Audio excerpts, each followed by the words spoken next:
Although Jane Addams' work was important, through her social work,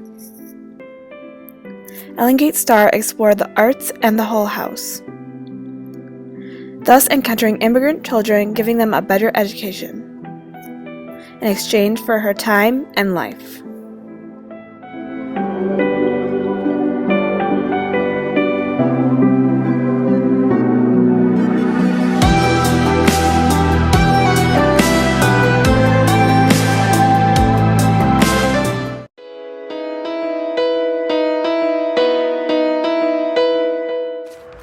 Ellen Gates Starr's work first started growing up in Rockford, Illinois.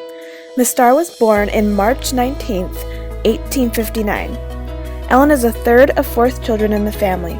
Before she was born, her family moved from Deerfield, Massachusetts to Illinois Farm. Her family was very influenced in art and feminism. Ellen Starr's father actively supported female suffrages and women's rights, as well as equal class education for all. She did not go to college in Rockford with Addams, but spent a majority of her schooling with Addams. Miss Starr worked in 2 schools before starting up at the Hull House. Ellen Gates Starr co-founded the Hull House with Jane Addams in 1889 in Chicago's Near West Side. By 1907, their vision has expanded into a 13-building complex that served mainly immigrants in captivity, such as schooling, a library, a post office, and a residence for working women. Some of Miss Starr's students even donated money to the Hull House to make the house possible.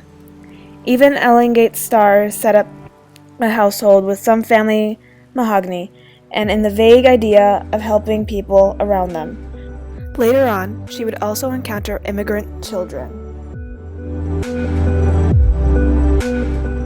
Even before the Hull House, Ellen encountered children on a daily basis when she was a school teacher in the city. She taught literature and art history in 1880 through 1889. When Jane told her about the Hull House, she saw that Hull House would offer her the means to combine her interest in social reform and art, thus her encountering the children on a daily basis. Noting the prevalence of sweatshops, child labor, low wages, and long hours, she joined with Florence Kelley and others in the battle against child labor. Child labor was extremely common in that time period, and was even more for the reason of Starr's help with the children at the Hull House. As the Hull House grew and expanded over the years, the most extensive area and the highest wall belonged to the children's building. The Hull House always valued children and mothers. It was so immigrants could be prosperous in the United States. She loved to teach children, but also explored more of the arts at the Hull House.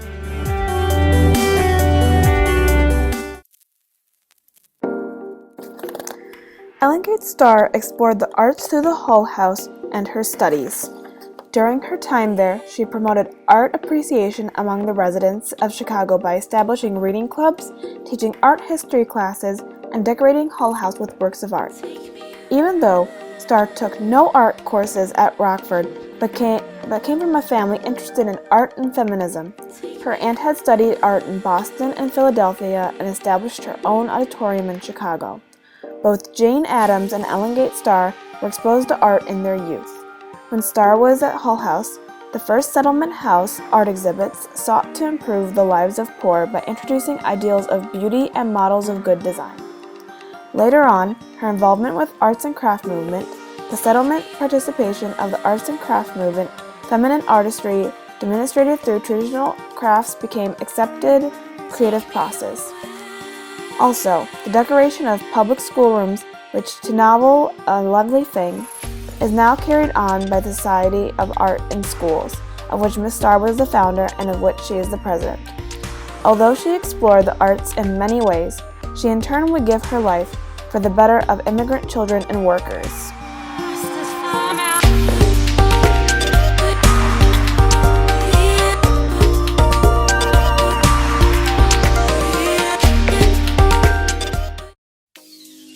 Starr exchanged her life so immigrant children could have an education and other minorities could prosper in life. During her time at Hull House, she helped with the summer school in July of 1897, a course offering including Browning and art history, artists both contributed their talents, who formed experimental artist community. She also fought for women's and immigrants' rights constantly. Starr raised money to help strike workers and their families and even joined the picket lines herself. Chicago newspapers talked about her protesting over the years.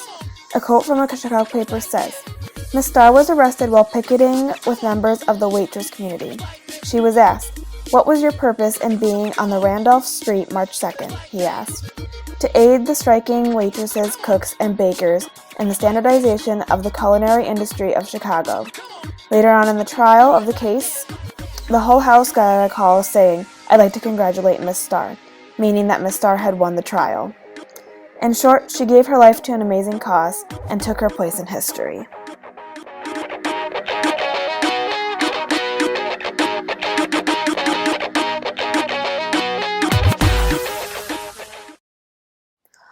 All in all, Miss Starr encountered immigrant children, explored the arts, and exchanged her life so others could have a better life. Toward the end of her life, she worked heavily within the Roman Catholic Church. She studied the Catholic arts and their history. Although she wasn't working with children as much as she got older, her impact while she taught at schools in the Hall's House was significant. She brought light to the injustice of women, children, and immigrants in her time working in Chicago. She passed away February 10, 1940. And even though her and her colleagues passed away, their work in the house lived on. In present-day Chicago, in her memorial, Ellen Starr Park was built, where children can play, pretend, and be kids and not have to work in the industrial world. And the art that she made brought to the Hull House is still hanging in the Hull House Museum. And no matter what, her legacy will continue to go on with the work and effect that she had in Chicago and the people there.